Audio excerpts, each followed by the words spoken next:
Chapitre 3 de chimie, méthode chimique d'analyse. L'objectif de ce chapitre va être de doser des espèces chimiques en solution en effectuant des titrages.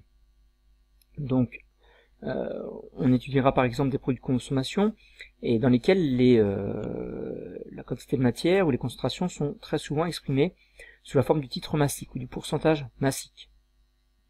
Donc en 1, concentration et titre massique.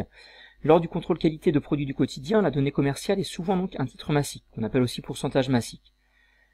Donc ce titre massique ou pourcentage massique, qu'on notera nous PM, pourcentage massique de l'espèce chimique E, c'est le rapport de la masse ME de cette espèce chimique sur la masse totale de la solution.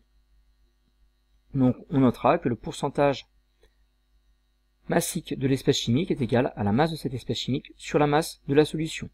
Les masses étant exprimées dans la même unité, grammes ou kilogrammes, le pourcentage massique n'a pas d'unité. Et très souvent, donc, on le multiplie par 100 afin de l'exprimer en pourcentage.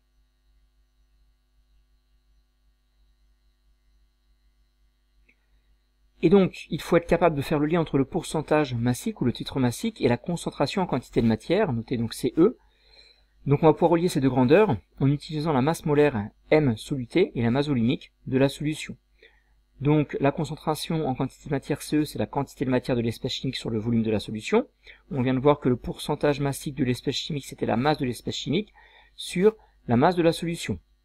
Et donc pour passer de l'une à l'autre, il suffit juste de lier la quantité de matière à la masse de l'espèce chimique et la masse de la solution au volume de la solution.